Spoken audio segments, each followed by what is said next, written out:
Good morning to all of you.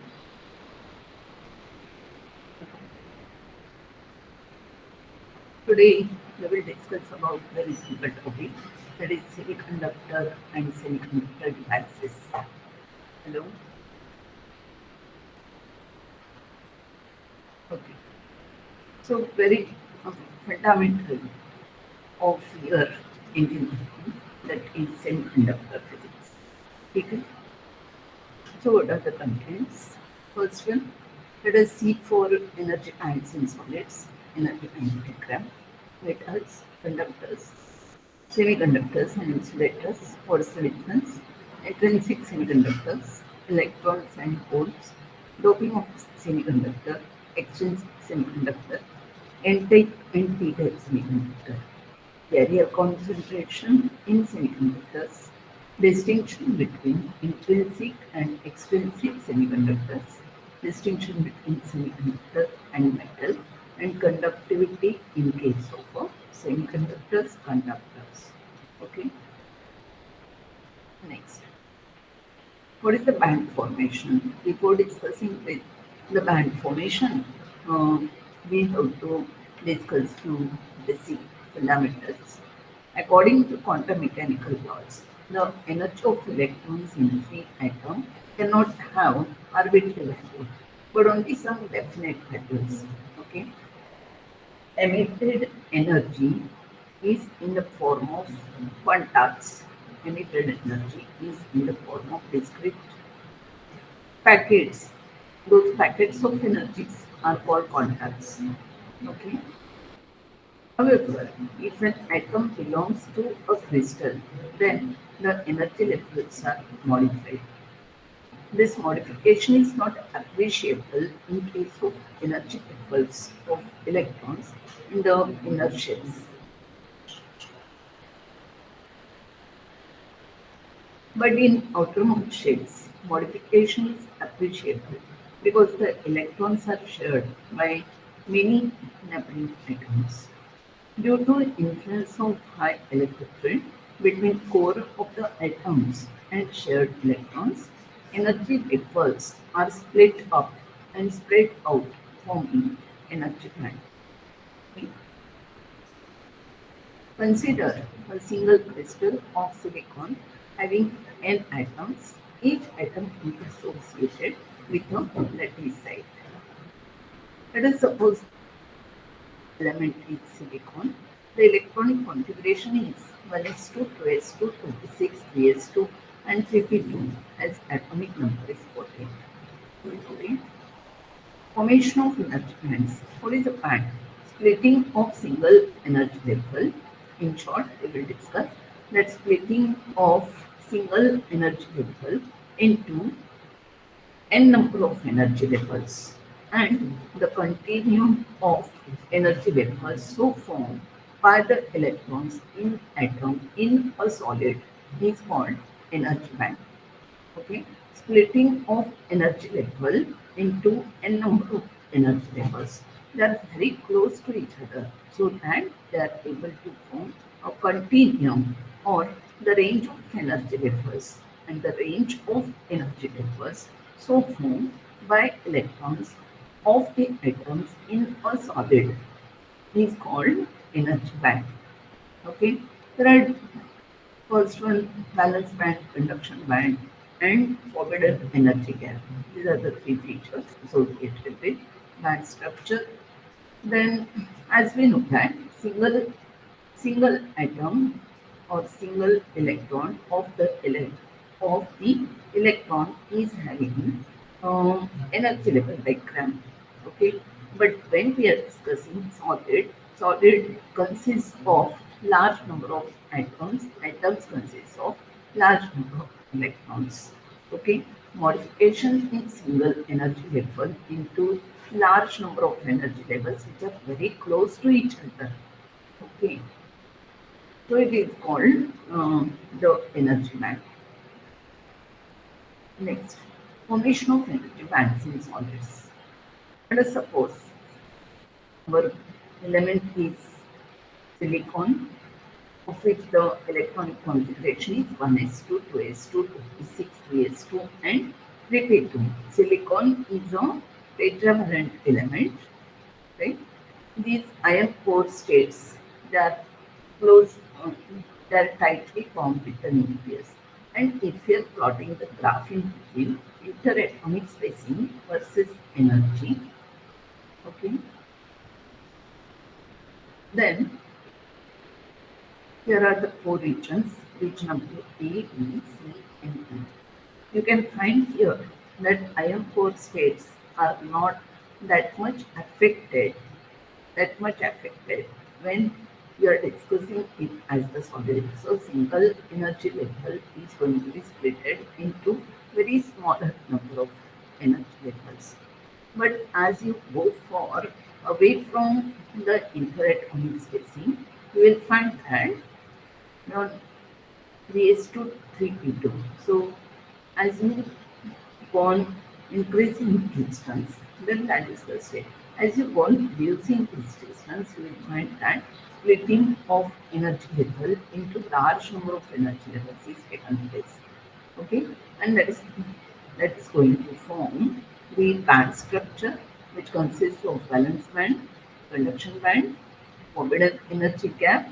Okay, so what is balance band? The continuum of large number of energy levels. Continuum or the range of closely spaced energy levels due to valence electrons of the atoms in a solid is called valence band. Then what is the conduction band? It is the next higher permitted band to the valence band. It is the next higher permitted band to the valence band. Is called conduction band. Or hence or otherwise, we can define that the range of energy levels, continuum of energy levels, so formed by the electron of the by the free electrons of the atoms in a solid is called conduction band, or in simple language we will define the next higher permitted band to the valence band is called conduction band. So there is a relation.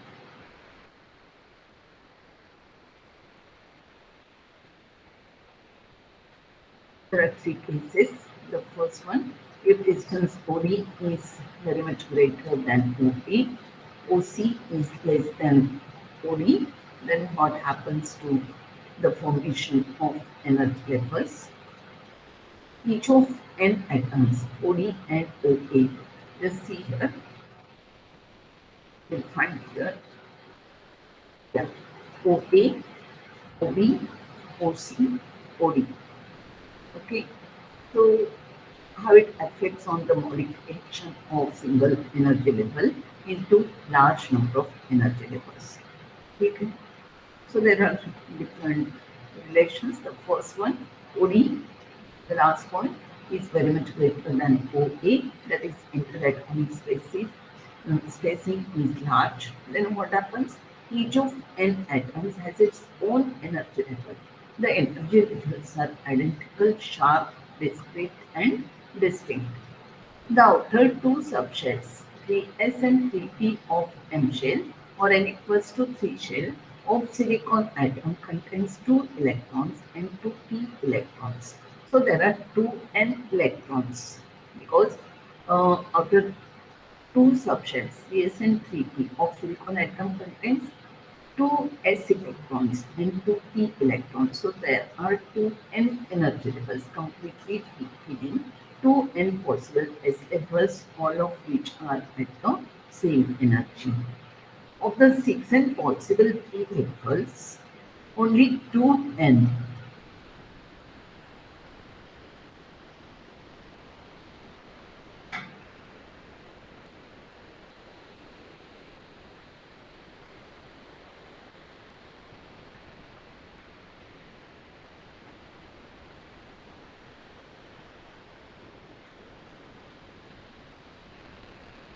Okay. So of the six n possible p levels, only two n are filled. Filled p levels have the same energy. Then second, if OC at interatomic spaces in between OC and OD. Okay, then what happens? There is no physical splitting of energy vapors, but there develops a tendency for splitting of energy vapors. Okay, if R is in between OC and OD, if R equals to OC, the interaction between outermost shelled electrons of neighboring silicon atoms becomes appreciable and the splitting of energy levels commences.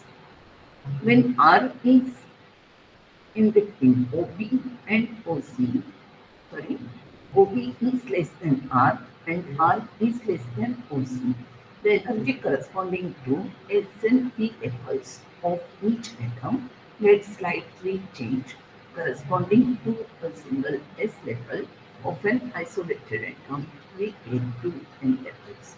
Similarly, there are 6N levels for a single P level of an isolated atom. Okay. The meaning of this, it is enclosed. The collection of very closely spaced energy vectors is called an energy band. That already I have explained that the range of energy vectors which are very closely spaced. Okay, due to the electrons of an atom in a solid is called energy band. Next, when R equals to OB, the energy gap disappears completely. Atom levels are distributed continuously. We can only say that 4 n levels are filled and 4 n levels are empty. So here is the classification. The exact energy band picture depends on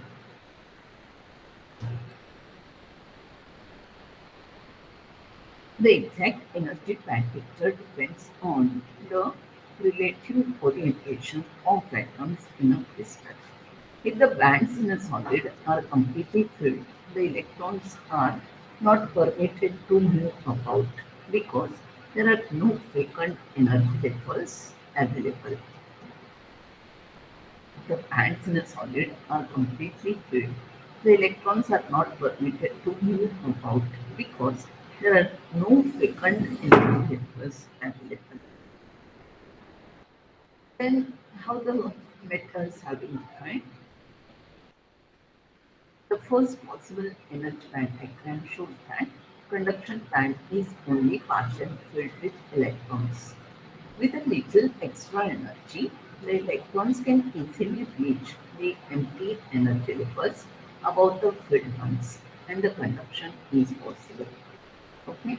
So in case of metals as the conductors, conduction band is partially filled. And what about valence band? So you find that.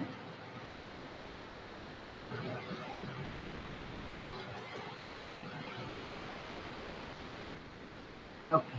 Then second possible energy band diagram shows that conduction band is overlapping with the valence band. ठीक है. इथे लक्षात घेतलंय की ह्या डायग्राममध्ये इथे conduction band आहे, इथे बॅलन्स बँड आहे आणि हा जो रिजन आहे तो काय आहे? It is overlapping region. So in metals conduction band and valence band, they are overlapping to each other.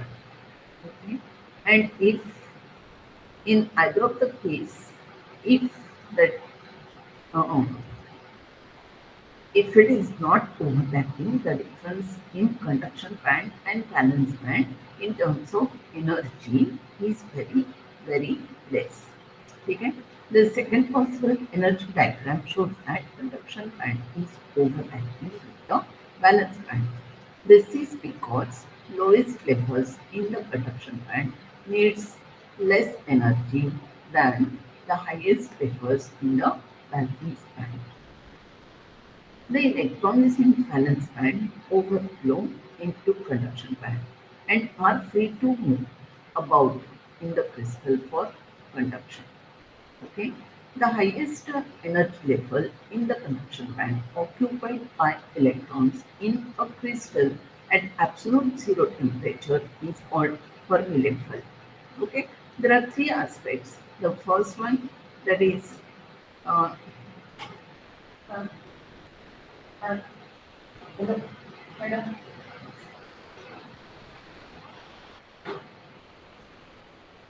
okay, in continuation. There are three aspects in semiconductors. The first one, very basic information related with semiconductors, conductors, and insulators, and after that, the concept of Fermi level. Okay, the highest energy level in the conduction band, occupied by electrons in a crystal at absolute 0 degree Kelvin, is called Fermi level. The energy corresponding to this energy level is called Fermi energy. If the electrons get enough energy to go beyond this level, then conduction takes place. Okay, you have to remember these definitions of Fermi level and Fermi energy. Okay. The electrons in valence band overlap into conduction band and are free to move about in the crystal for conduction. Okay. So in metals, you have to remember that there are two cases that conduction band is partially filled. Second one, conduction band and valence band may be overlapping to each other, and although some energy gap is there, then that is very very small, of the order of 0.001 electron volt. Okay, next one, semiconductors. How have to define in terms of energy gap. At an absolute zero temperature, no electron has energy. No electron has energy to jump from valence band to conduction band, and hence the crystal is an insulator.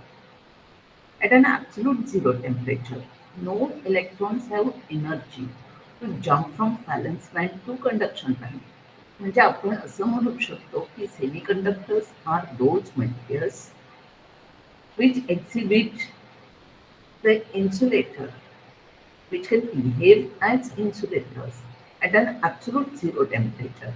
But as you reach to the room temperature, then conductivity takes place and material behave as semiconductors. Obviously, the conductivity of the semiconductor is in between conductors and insulators. That is very clear. Okay, semiconductors are those materials. Semiconductors are those materials in which the conductivity takes place in between conductivity of the conductors and conductivity from the insulators. Okay.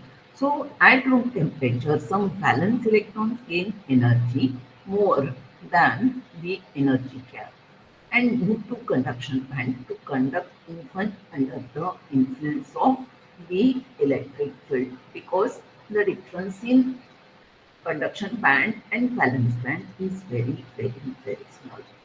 For example, energy gap for silicon is observed to be 1.1 electron volt, and energy gap for germanium is observed 0.74 electron volt.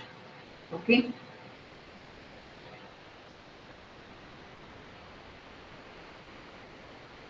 Okay, you can see here, as the electrons are jumping from, these valence electrons are jumping from valence band and make their transition into conduction band in the presence of external, in the presence of thermal energy, then what is left behind, that is called hole.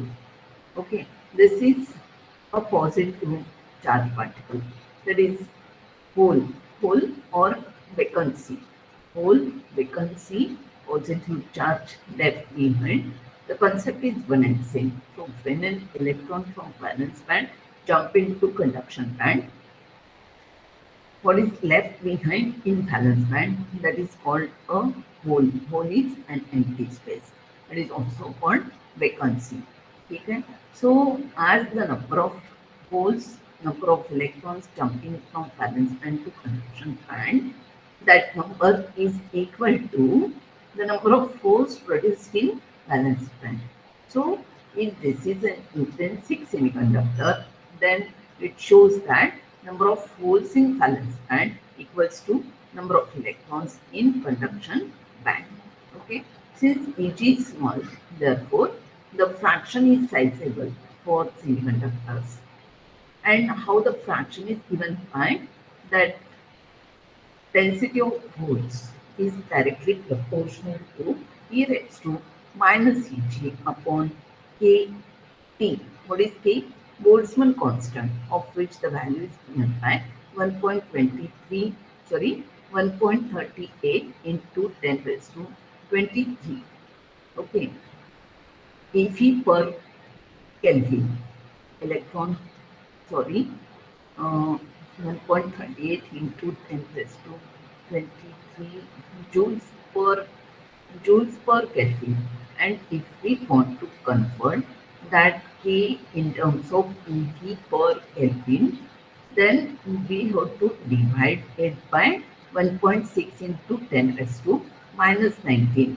Okay? So the fraction is given here, and it is the temperature at which you are just finding the density of the holes. Okay? As an electron leaves the valence band, it leaves some energy level in band as unfilled. Such unfilled regions are termed as holes. Just now I have explained. Band घातले valence electrons हे conduction बँडमध्ये jump होतात त्यावेळेला number of holes in valence band are created. Those are called holes in the valence band. They are mathematically taken as positive charge carriers. Any movement of this region is referred to as positive pole moving from one position to another. Let us see here. When the electron at this place jumps into conduction band in the presence of external energy that is created due to the change in temperature, okay, so what is left behind, that is vacancy, and that vacancy is supposed to fill, this vacancy is supposed to fill by the nearby electron. Okay, मग इथला जो electron असतो तो पटकन इथेही vacancy भरून काढण्यासाठी jump करतो, मग इथे होल क्रिएट होतो, तो होल परत या इलेक्ट्रॉन कडून फिलअप केला जातो. ठीक आहे. So like that hole is shifting from left to sorry right to left and electrons are shifting from left to right. Okay, म्हणजे इलेक्ट्रॉन्स इकडून इकडे धावतात, कुठून लेफ्ट राईट पासून लेफ्टकडे, आणि होल्स मात्र कुठे शिफ्ट होतात, होल्स मात्र लेफ्ट कडून राईट कडे शिफ्ट होतात. ठीक आहे. So any movement of this region as positive pole moving from one position to another position. Next, insulators. You can also hear that energy gap in between conduction band and valence band is large, as to it happens in case of semiconductors.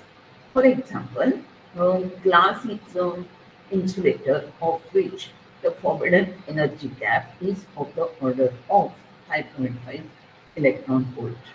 Okay? So, electrons, however heated, cannot practically jump to conduction band from valence band due to a large energy gap. Therefore, conduction is not possible in insulator. This very huge difference in energy is there that cannot be easily achieved due to change in temperature. Okay, so insulators at room temperature cannot conduct the electricity, right? But at very high temperature, it is the possibility that few valence electron can jump into conduction band. Eg for diamond is approximately equals to 7 electron volt. Concept of electrons and holes. What is that? On receiving an additional energy, one of the electrons from a covalent bond breaks. Okay, additional एनर्जीच्या प्रेझेन्समध्ये एखादा electron काय करतो तर एखादा covalent bond हा break करतो. Silicon is a tetravalent element, and in tetravalent element, covalent bonds are formed.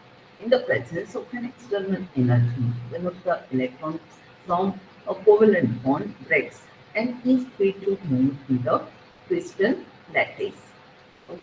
By coming out of the covalent bond, it leaves behind a vacancy named as holes. An electron from neighboring atom can break away, come to the place of the missing electron. Okay, just now I have explained that completing the covalent gave in a hole at another place. The holes randomly in a crystal lattice. Okay. The completion of a bond may not be necessarily due to an electron from a bond of a neighboring atom. The bond may be completed by conduction band electron, that is free electron, and this is referred as electron hole recombination. The completion of a bond may not be necessarily due to electron from a bond of a neighboring atom. The bond may be completed by a conduction band electron, that is free electron, and this is referred to be as electron hole recombination. Now try to understand the concept of intrinsic or pure semiconductors. Okay. So element is germanium, of which energy gap is of the order of 1.1 electron volt. Okay. So all the atoms, germanium is tetravalent.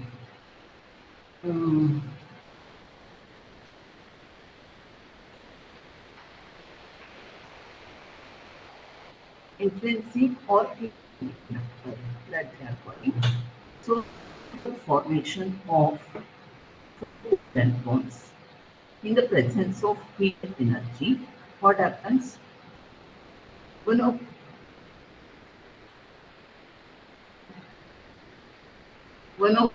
the covalent bond is going to be break. That means electron is simply kick out or ejected from the germanium covalent bonds. So that what is left behind is the hole.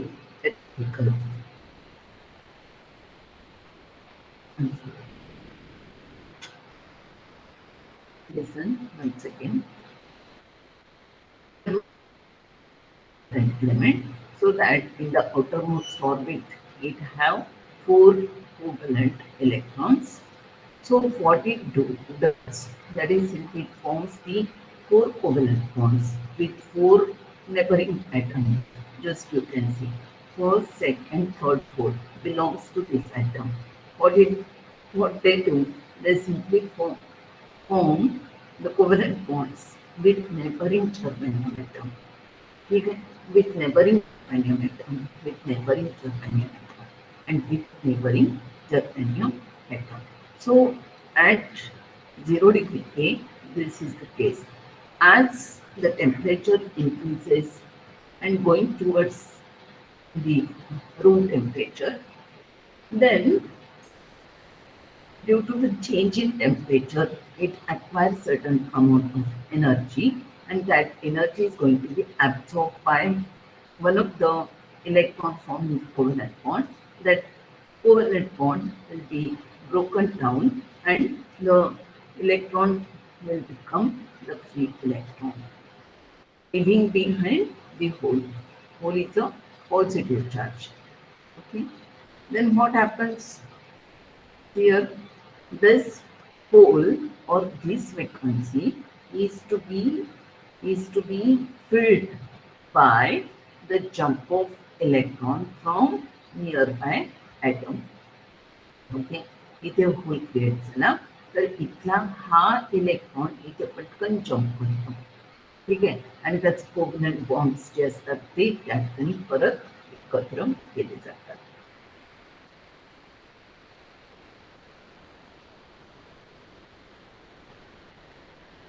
Next diagrammatically you can show here.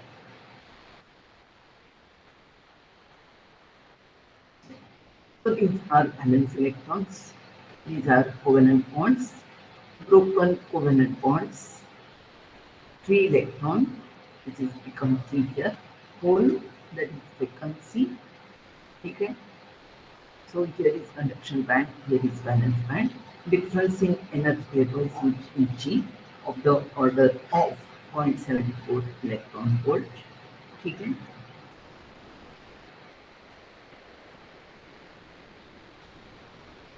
The energy gap in silicon is 12.1 electron volt, and in germanium its value is 0.74 electron volt. So intrinsic semiconductors are called pure semiconductor. No doping elements are present. No doping elements are present in intrinsic semiconductors. For example, for silicon, the electronic configuration is 1s2, 2s2, 2p6, 3s2, and 3p2. Atomic number is 40. Okay. For germanium, electronic configuration is 1s2, 2s2,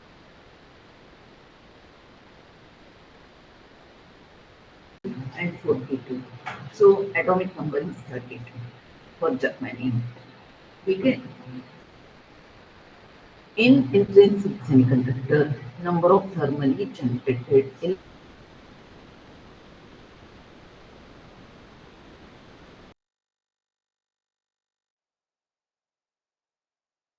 equals to number of electrons in conduction band. So if Ni, that is charge carrying density, carrier density in an intrinsic semiconductor due to electrons and charge carrier density due to holes in an intrinsic semiconductors are equal, then Ni equals to Pi.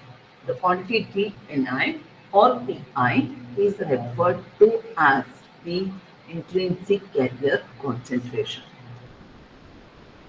Now, in order to enhance the electrical conductivity of an intrinsic semiconductor, we have to dope some impurity in an intrinsic pure semiconductors, and that is to be done by doping a semiconductor. Okay.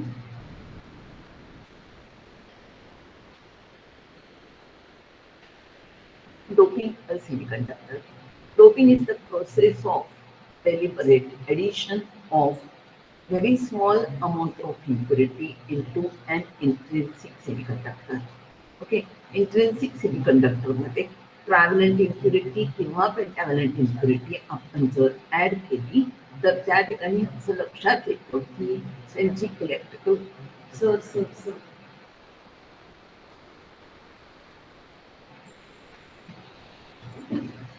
तर त्यांची electrical conductivity ही काय होते तर increase होऊन येते. The impurity atoms are called dopants. There are two types of dopants we are using as trivalent impurity and pentavalent impurity. Okay? The elements from third group of periodic table are called as trivalent impurity. The elements from pentavalent fifth group elements are called pentavalent dopant. Okay. The semiconductor containing impurity is known as impure or extrinsic semiconductors. The semiconductors containing impurity is known as impure or Extrinsic semiconductors. There are two types of extrinsic semiconductors. The first one, P-type semiconductor, and second, N-type semiconductor. Okay.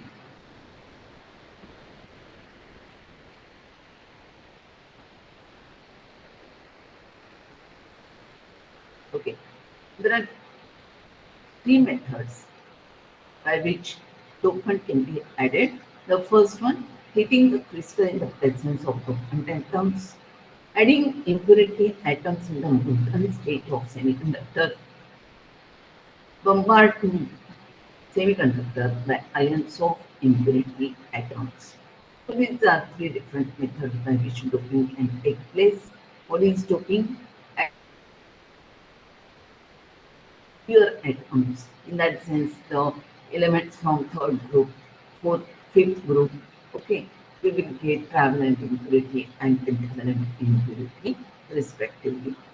Now, extrinsic or impure semiconductor. What is the meaning of that? There are two types, N-type semiconductor and P-type semiconductor. One of the silicon atom is to be replaced by one of the silicon or germanium. One of the germanium atom is to be replaced by arsenic. That is the element from fifth group of periodic table. Okay? So it forms four covalent bonds with germanium and one electron is remaining unused. It is to be treated as a free electron ठीक आहे सो कारण इथे चार bonds तयार होतात कोव्हलंट bonds आणि एक electron हा फ्री राहतो ठीक आहे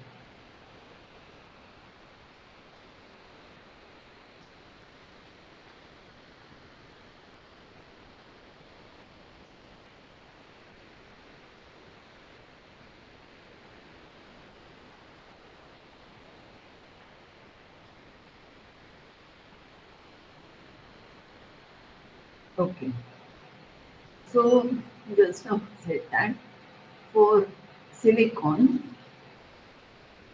energy gap is 0.74 electron volt and for germanium its value is 1.1 electron volt ठीक है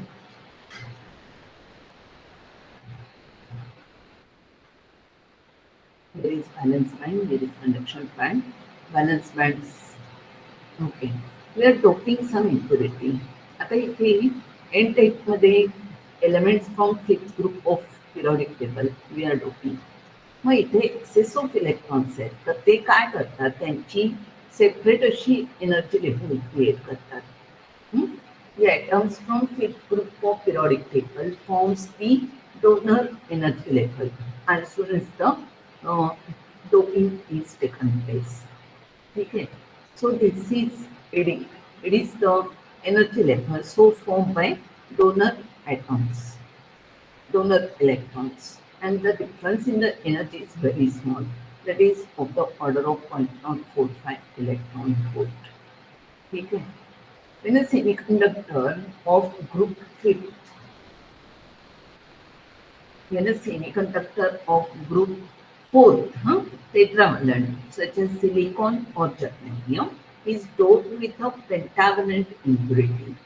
Group fifth elements such as phosphor, arsenic, or Sp, tin, N-type semiconductor is formed.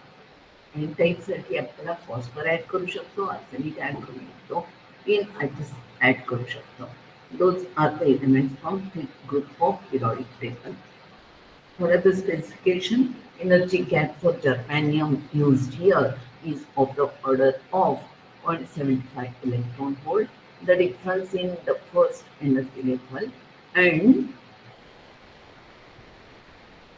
is simply of the order of 0.045 electron. That means those electrons which are present in this ADP getting sufficient amount of energy can jump into the excited state as shown. Okay. So when a semiconductor is completed, when germanium is doped with arsenic, the four valence electrons of arsenic form covalent bonds with four germanium atom, and the fifth electron of arsenic atom is loosely bound. Next, the energy required to detach the fifth loosely bound electron is only of the order of 0.045 electron volt for germanium. A small amount of energy is provided due to thermal excitation is sufficient to detach the electron and it is ready to conduct current. A small amount of energy is provided due to thermal excitation, which is sufficient to detach the electron from AD into EC. Let us assume that ED is EC, AD, and EC. B. Energy balance associated with valence electrons with free electrons and with dopant electrons. The force of attraction between this mobile electron and the positively charged impurity ions is weakened by dielectric constant of the medium. So, such electrons from impurity atoms will have energies slightly less than the energies of the electrons in conduction band. ठीक है impurity atoms में J electrons observed होता है electrons from impurity atoms will have energy slightly less than energies of the electron in conduction band. Then the energy state corresponding to fifth electron is in the forbidden gap and slightly below the lower level of the conduction band. Okay, this energy level is called donor level. I explained that. The energy level so formed by dopant do- dopant um, dopant atoms from the elements of the fifth group. Okay, fifth group मध्ये जे elements आहेत त्यांचे इथे आपण dopant करतो. This energy level is called donor level. The impurity atom is called donor. Next, N-type semiconductor is called donor type semiconductor.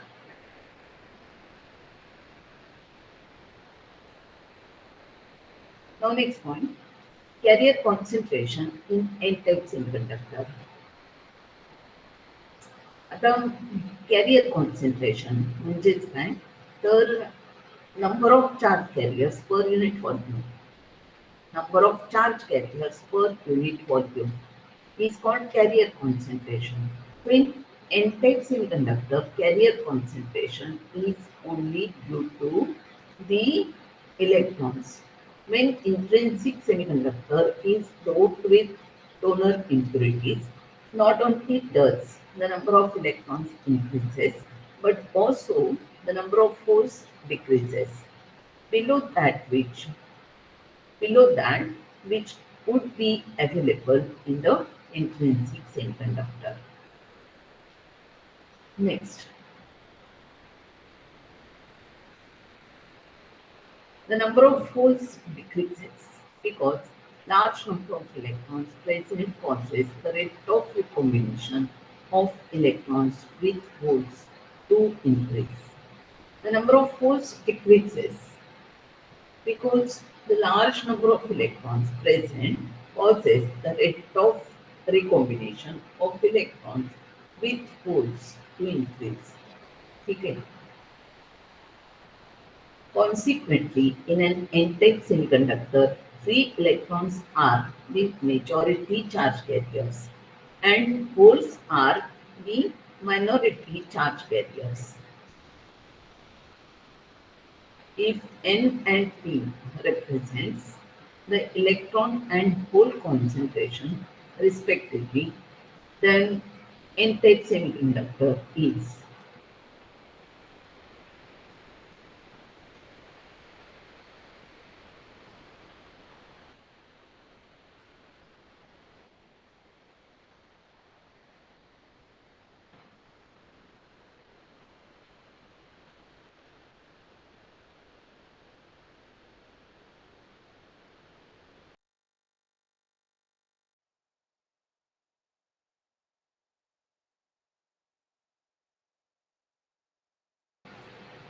It is the electron concentration. What is P? P is the hole concentration, where Ni and Pi are the intrinsic carrier concentration. The rate of recombination of electrons and holes is proportional to and on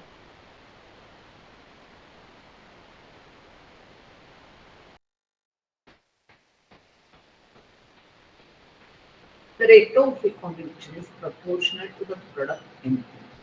Since the rate of recombination is fixed at a given temperature, therefore the product NP must be a constant.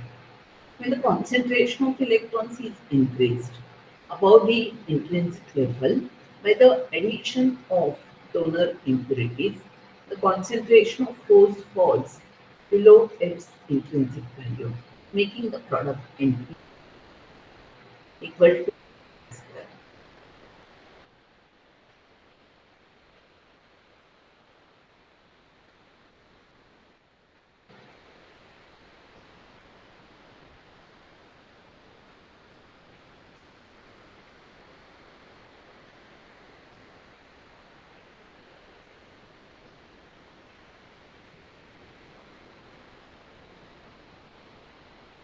Okay, now let us discuss for p-type semiconductors. It is observed that germanium has 4 electrons tetrahedral element, and one of the germanium is to be replaced by travalent impurity such as indium. Okay. So here you can find only 3 bonds are formed. Only 3 bonds are formed. That's great. Yeah. Only first, second, and third.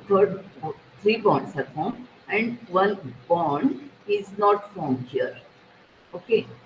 Then, yeah, this is incomplete bond. That means a vacancy is present here. Vacancy is positive charge. Okay. Electron is negative charge. So what happens here at thermal variation, due to the thermal variation, one of the covalent bond is broken and one of the electron will become free here. And that free electron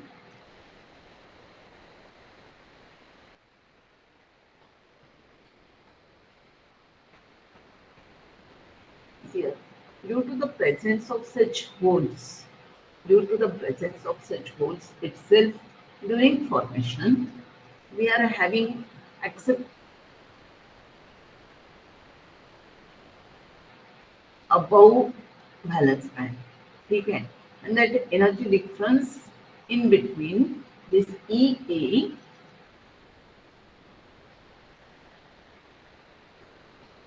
this EA, this is EA, okay, and this one is EV. EV is the energy of the topmost energy level in valence band, and this is denoted by EC. EC is the energy of the bottom level in EA, and EC is very small, that is of the order of 0.05 electron volt. Okay.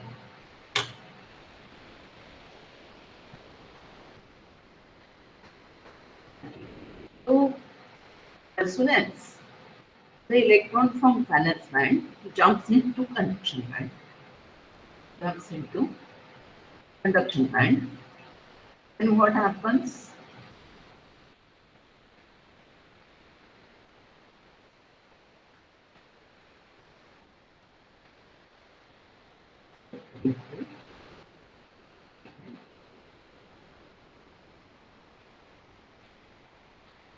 Here, first of all, this valence electron is able to jump to fill this vacancy present in the energy level The energy difference in these two energy levels is very small, so it is easily accessible. Okay, so by gaining this much amount of energy, the valence electron is able to fill up the vacancy, so form in the EA level. ठीक आहे. म्हणजे EA मध्ये एक तुमचा whole already present असतो. तो whole भरून काढण्यासाठी इथला बॅलन्स इलेक्ट्रॉन थोडीशी जरी एनर्जी मिळाली तरी तो पटकन इथे पुढे जातो, ही वेकन्सी भरून काढतो. ठीक आहे. आणि काही इलेक्ट्रॉन्स काय करतात तर डायरेक्टली कंडक्शन बँडमध्ये जम्प करतात. मग ह्या ठिकाणी नंबर ऑफ होल्स किती क्रिएट झाले तर नंबर ऑफ होल्स हे 2 क्रिएट झाले आणि कंडक्शन बँडमध्ये नंबर ऑफ इलेक्ट्रॉन्स किती झाले तर सिम्पली 1 झाला.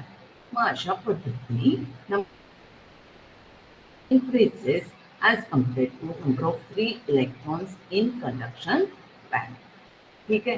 When a semiconductor of group 4 tetravalent such as silicon or germanium is doped with a trivalent impurity, group third elements such as indium, blue, boron and gallium, p-type semiconductor is formed. When germanium is doped with indium, when germanium is doped with indium, the three valence electrons of an indium form three covalent bonds with three germanium atoms. The vacancy that exists with the fourth covalent bond with fourth germanium atom constitute a hole. The hole which is deliberately created may be filled with an electron from neighboring atom, creating a hole in that position from where the electron jumped. Therefore, trivalent impurity atom is also called acceptor impurity. Okay. Since the hole is associated with a positive charge moving from one position to another, therefore, this type of semiconductor is called p-type semiconductor.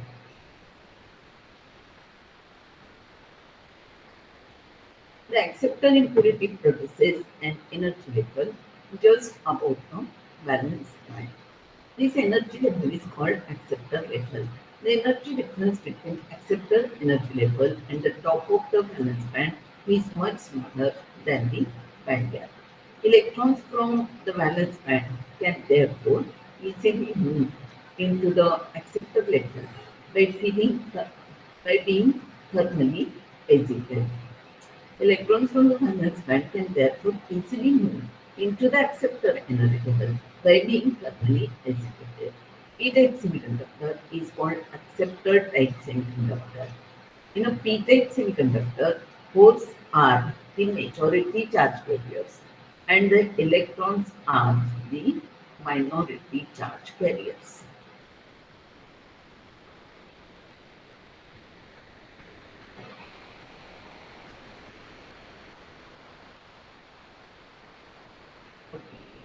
It can be shown that NP, number of free electrons, carrier concentration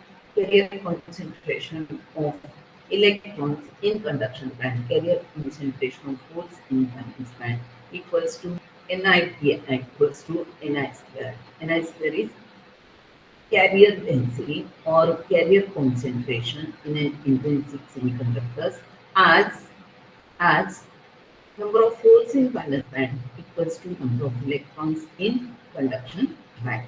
So what is the difference in between intrinsic and extrinsic semiconductors? This already you're supposed to finish this in 11th and 12th standard. Intrinsic semiconductors, your group fourth element, intrinsic is pure semiconductors.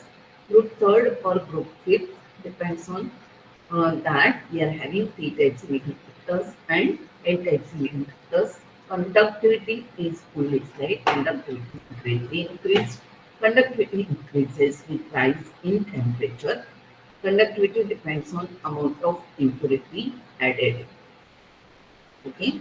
The number of holes is always equal to number of free electrons. number of holes in valence band is equal to number of electrons in conduction band. In an n-type, the number of electrons is greater than that of holes. So, majority charge carriers in an n-type semiconductor are electrons, and whereas in p-type, number of holes is number of holes in valence band is greater than that of the electron. So in p-type semiconductor, we are having majority charge carriers are the holes. Next, so distinction between semiconductors and metals. Already we have finished this. Semiconductors behave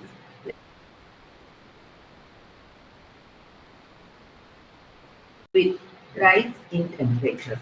Conductivity decreases with rise in temperature. Conductivity increases with rise in potential difference. Conductivity is an intrinsic property of a metal and is independent of applied potential difference. Does not obey Ohm's law, and it obeys Ohm's law. Okay.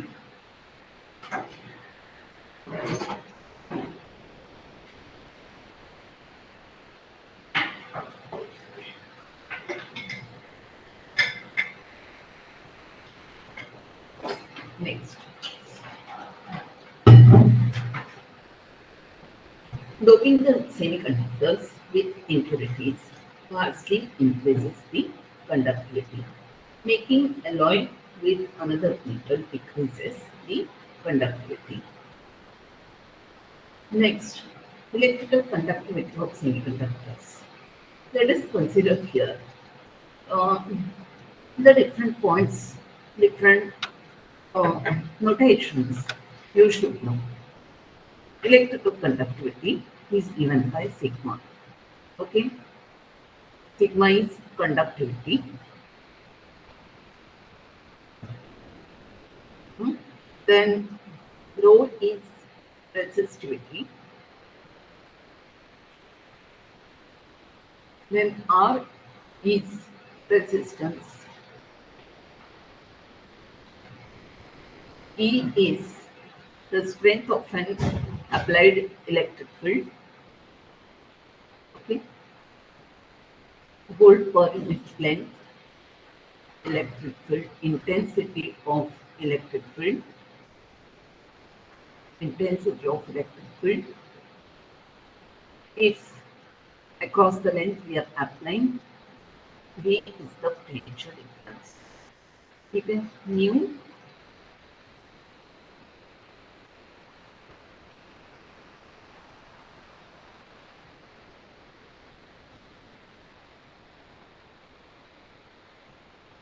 mu is also there. Mu is called mobility. Taken mu is mobility. Vd drift velocity.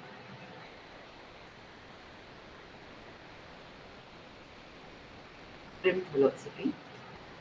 Um, Sigma is conductivity, rho is resistivity, R is resistance, E is strength of electric field in presence of applied potential difference of poles. Mu is mobility, D is drift velocity. These notations you should find most familiar.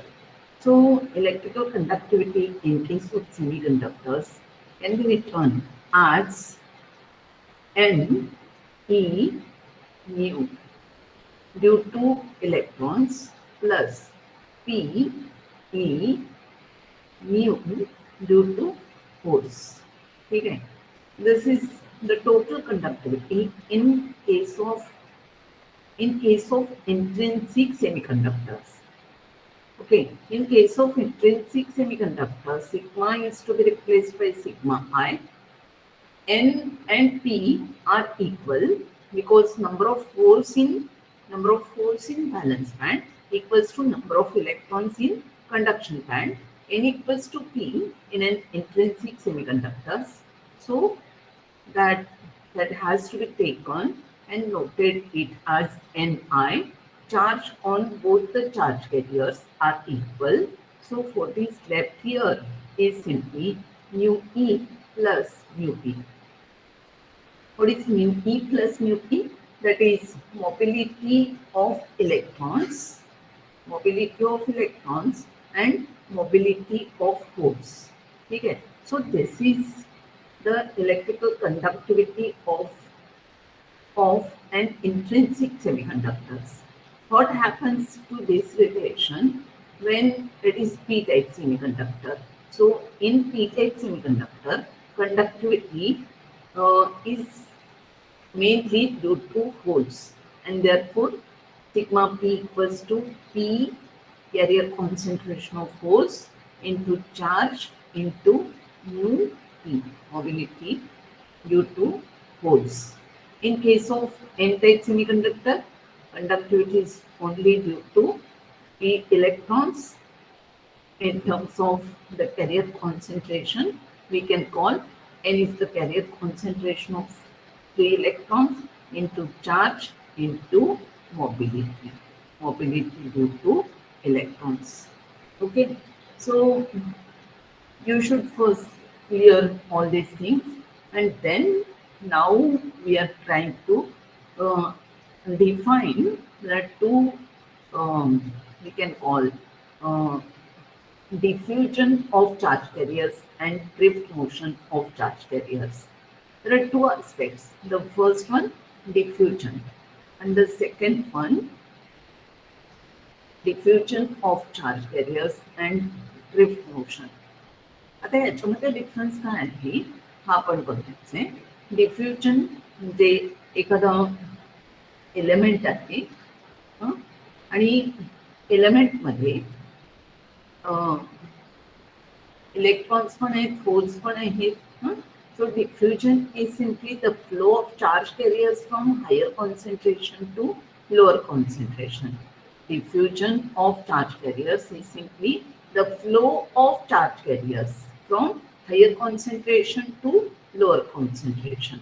Okay. So in case of suppose p-type material, the majority charge carriers are holes, right? And therefore, the flow of charge carriers from p-type material into n-type material having less concentration of holes. That phenomenon is called as diffusion. And the velocity attended by charge carriers, the velocity attended by charge carriers due to the diffusion process is called diffusion velocity. And drift motion is in the presence of externally applied potential if charge carriers are attaining directional motion, then it produces drift motion of charge carriers. Okay, and the velocity attended by the drift motion by the charge carriers is called drift velocity. Okay, drift velocity and diffusion velocity. Diffusion means the flow of charge carriers from higher concentration to lower concentration. Drift motion means across the material if we are applying the potential difference, then charge carriers attain certain unidirectional motion. Okay, and the velocity attended by the drift motion of charge carriers uh, is called drift velocity, and that drift velocity is there where it is, yeah, this one. This is drift velocity. And by knowing drift velocity, we can define mobility. As we know that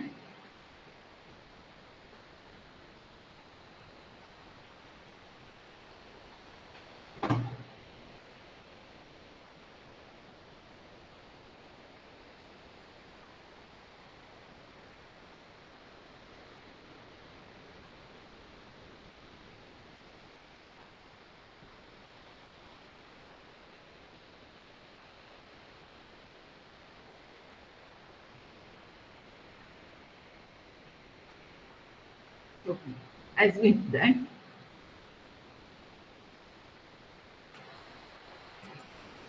okay, um, charge carriers to motion in the presence of externally applied potential difference.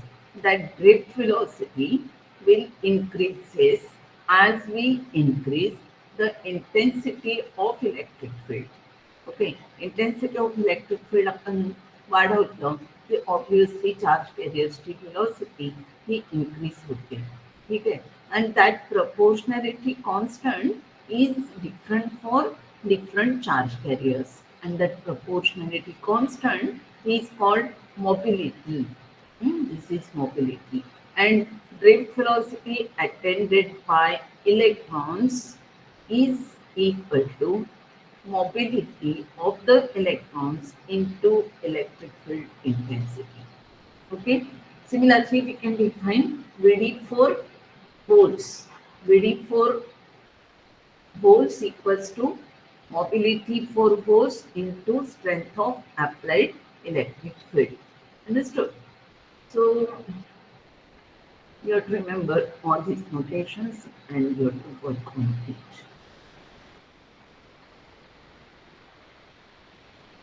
So here, this is the semiconducting material across which we have been applied some potential difference with the help of his or supply is the intensity of electric field applied across the semiconducting material. Number of folds 1, 2, 3, 4, 5, 6, 7, 8. 1, 2, 3, 4, 5, 6, 7, 8. Okay. Yeah, equal number. Now the folds are moving. The conventional direction of current starts from positive plate and ends on negative plate. Whereas the electrons are flowing.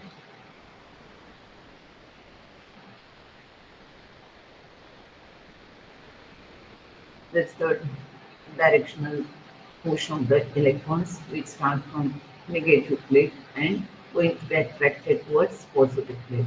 So this is the direction of electrons, this is the direction of holes. Okay, establishing current to holes and current to electrons. Okay.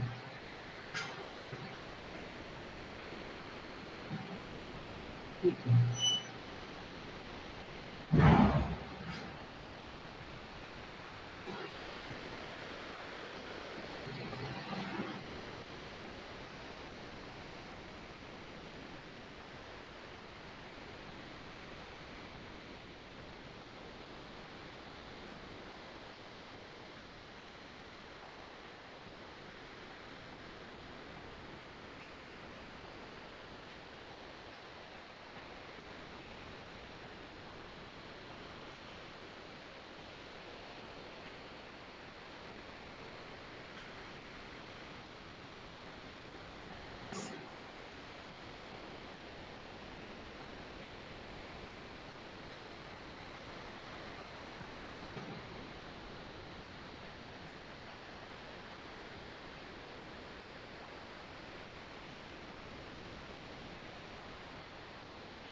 Okay.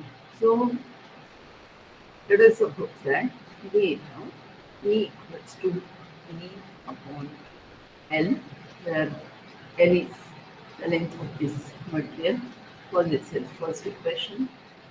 As we know that N is the carrier density, and that carrier density is to be defined as number of charge carriers per unit volume, and if A is the area of cross section and L is the length of the semiconducting material, then we have equation 2, that is total number of charge carriers per unit volume, that is carrier density.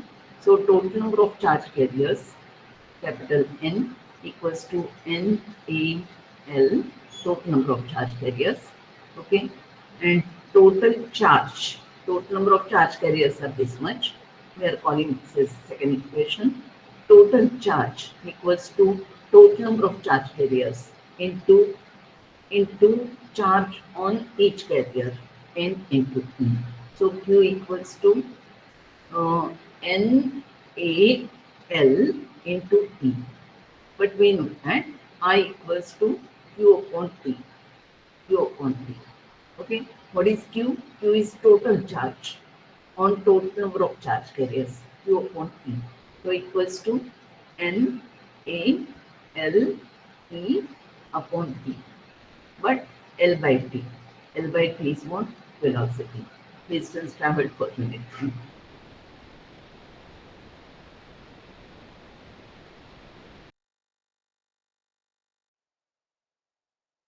Velocity of charge carriers attended in the presence of externally applied potential difference. So we can show it by VD or VE. So that formula has appeared here. N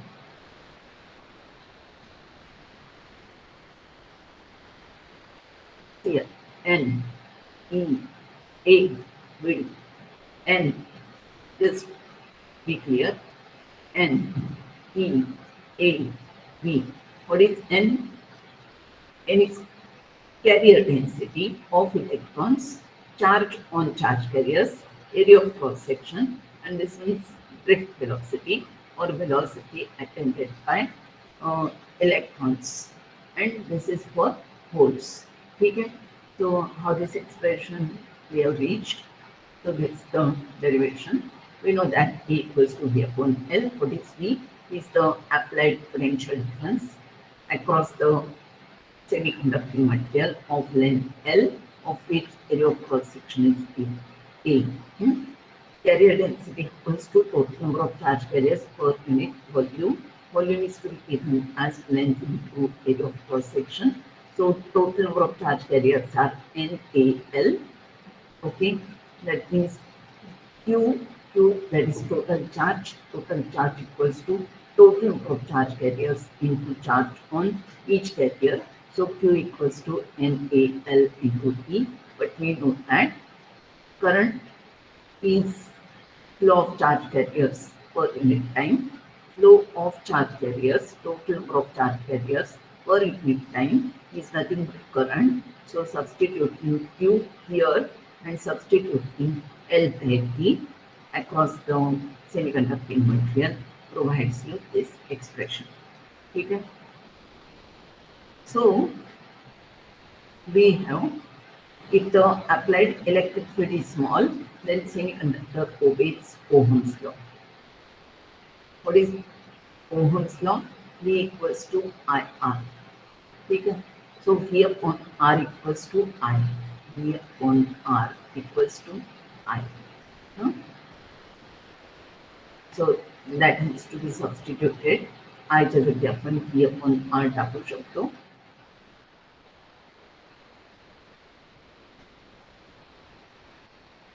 Then what is rho? Rho is the specific resistance.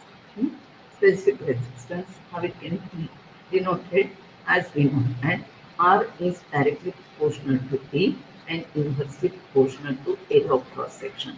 Therefore, R equals to rho into L upon T. Okay? So that rho is the proportionality constant, which is also called as specific resistance. Okay? So as per that, you have defined this formula. Everything is clear. And finally, what you are getting, see, here is the reference. What is that reference? You can just check here.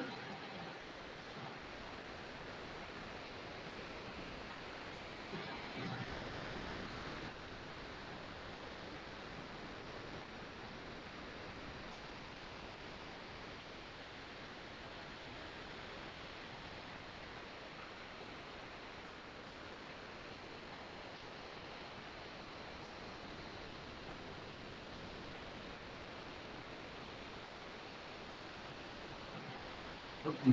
So,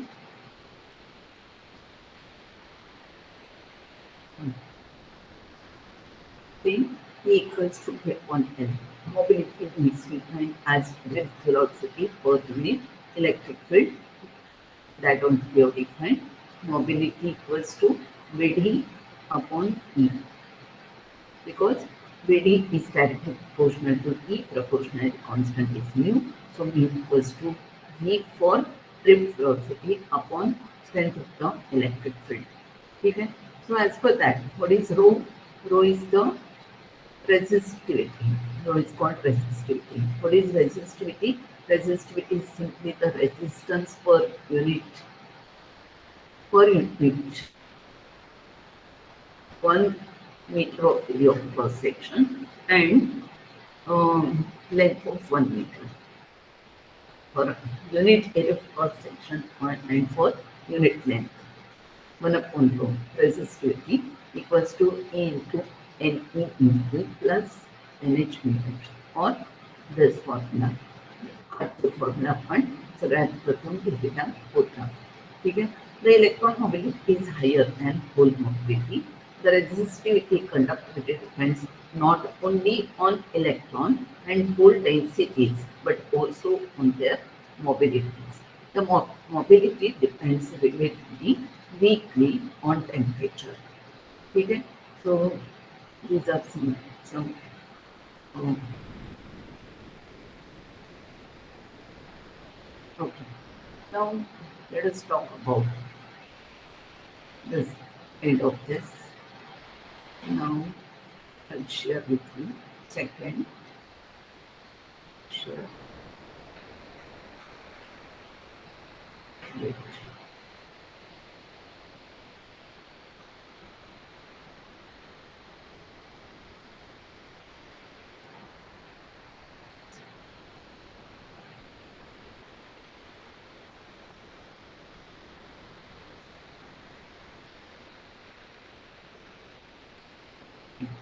So the second part of this semiconductor, let us talk about that.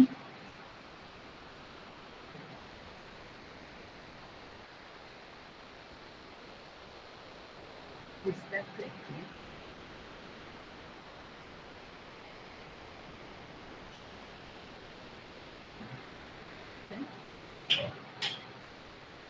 Now let us discuss with the second aspect of semiconductor physics. Based on that, you have to be familiar with transistor, gates, ICs, VLSI technology, microprocessor, okay, everything that is the today's life which is related with the computer technology. So base is very simple. That is simply a diode. And diode is nothing but a semiconductor material. Okay. So PN junction diode. Now, just now we are very much familiar with P-type materials and N-type material, P-type semiconductor material, N-type semiconductor material, and how the P-N junction diode is formed. When a P-type semiconductor is joined to N-type semiconductor, such that crystal structure remains continuous at the boundary, the resulting arrangement is called P-N junction or a semiconductor diode or crystal diode. Okay, so it exhibits here. This is P-type semiconducting material. This one is N-type semiconducting material. That's simply doped on a pure semiconducting material to form a PN junction. As we know that in P-type semiconducting material, uh, number of folds in valence band are more as compared to number of folds in uh, semiconducting material.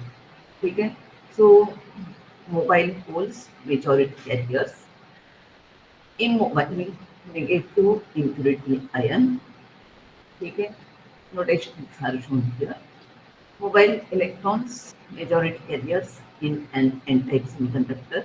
At the same time, immobile positive impurity ions are there. When a PN junction is formed, the P region has mobile poles. Okay, and immobile negatively charged ions. N region has mobile electrons and immobile positive charged ions. The whole arrangement is electrically neutral. For simplicity, the minority charge carriers are not shown here in figure. Then PN junction diode immediately after it has been formed. What happens as soon as it forms? Then diffusion process will start, and due to the diffusion process, flow of charge carriers is taking place from higher concentration to lower concentration. Just take here. This region is the PN junction region, which produces the diffusion potential, which is also called the potential barrier. If barrier potential is greater than the applied voltage, sorry, yeah, barrier applied voltage, if it is greater than barrier potential, then only conduction will take place through the PN junction diode.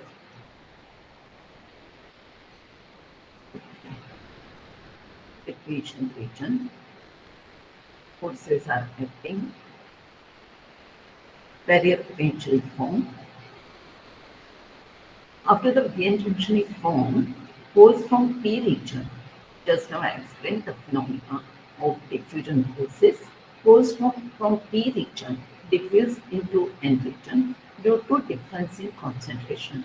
Diffusion process is what the flow of charge carriers from higher concentration to lower concentration. Okay, next, free electrons from N region diffuses into P region due to same reason. Next, holes and free electrons combine near the junction. Each recombination eliminates an electron and a hole. Recombination of holes and electrons takes place. The uncompensated negative immobile and in the P region do not allow any more free electrons to diffuse from N region. या diffusion प्रोसेसमुळे इकडे हा layer जो तयार होतो तो कशाचा असतो immobile positive charge that is holes इथे a layer of immobile positive ions take place in N region. A layer of negative immobile ions is taken place in P region, and due to that, further diffusion process will not be able to continue. Okay? And this layer will act as a creation of the positive potential in N region, and this region will act as a creation of negative plate. That means uh, negatively immobile ions creates negative plate, positive immobile ions create positive plate, and the difference in between positive and negative plate creates some potential barrier. Okay. Positive immobile ions in N region do not allow any more holes to diffuse from P region, and hence it will act as a barrier potential to have further flow of charge carriers from P type material into N type and from N type material into P type material. Okay? The positive donor ions in N region and negative acceptor ions in P region are left uncompensated. The region containing uncompensated acceptor and donor ions is called depletion region because this region is devoid of mobile charges. Since the region is having only immobile charges, therefore this region is also called space charge region. The N region is having higher potential than P region. So an electric field is set up as shown in figure, and that is called potential barrier. Width of the potential barrier is different for forward bias voltage and reverse bias voltage respectively. Okay? The potential barrier for silicon is nearly 0.1 volt, and for germanium it is 0.3 volt. Potential barrier helps the movement of minority carriers. Now there are two cases, just now I said, forward bias and reverse bias. When the external supply is given across the PN junction, then drift motion will take place. Okay. So in forward bias, you can observe here if the positive plate of the battery is connected to P-type material, negative terminal of the battery is connected to N-type material, then injection of holes or induction of holes from positive plate into p-type material and negatively charged electrons into n-type material takes place. Okay. Next, this is the depletion region, formation of the potential vector, and if this voltage across this battery is greater than barrier potential, then only uh, diode starts to conduct. When the positive terminal of the battery is connected to P region and negative terminal is connected to N region, then PN junction diode is said to be forward biased. Then everything is clear. Holes in NP region are repelled by positive terminal of the battery and the free electrons are repelled by negative terminal of the battery. So some holes and free electrons enter into the depletion region. The potential barrier and the breadth of the depletion region decreases. Therefore, a large number of majority carriers diffuse across the junction. Hole current and electron current are in the same direction. Forward bias, then we discuss about reverse bias. What you will observe here, when negative plate of the battery is connected to p-type material and positive terminal of the battery goes to the n-type material, then it forms a reverse bias condition. So everything is written over here. Okay, so with the application of these two conditions, we are having the construction of different devices such as light emitting diode, solar cell, inner diode, transistors, ICs, capacitors, and all that will be discussed in the next lecture. So for forward bias, the notation of the diode characteristics can be studied. Sorry, the characteristic feature is simply plotting the graph in between current versus applied voltage. Okay, what is the relationship between current produced versus applied voltage? That feature is called characteristic of a diode. If the diode is connected in forward bias condition, okay, positive plate goes to positive terminal, um, that is p-type material, and negative goes to n-type. Okay, yeah. So this is the characteristic feature. Okay, up to certain voltage, no current starts to flow. After crossing the barrier potential, you can observe here immediately the increase in current will take place, and beyond certain value, that starts to conduct very sharply, and that voltage is called knee voltage. What is knee voltage? Knee voltage is that forward voltage which can overcome to the barrier potential to conduct the electricity through the diode abruptly. Okay, so this is the reverse bias condition and how the characteristic feature is there. The characteristic feature is in the third quadrant, that as we go on increasing the difference, potential difference, then up to certain value, no current would like to flow, but beyond that, current increases, but up to um, from certain um, breakdown voltage, we will get the saturation of current value. That characteristic is shown here, related with voltage applied and current for reverse bias condition. Resistance of a diode. There are different features. Static resistance, how to find DC resistance. So the formula is given as R equals to V upon I, as it follows Ohm's law, V equals to IR. Then dynamic or S resistance can be calculated by change in voltage per unit change in current. You will get change in AC resistance.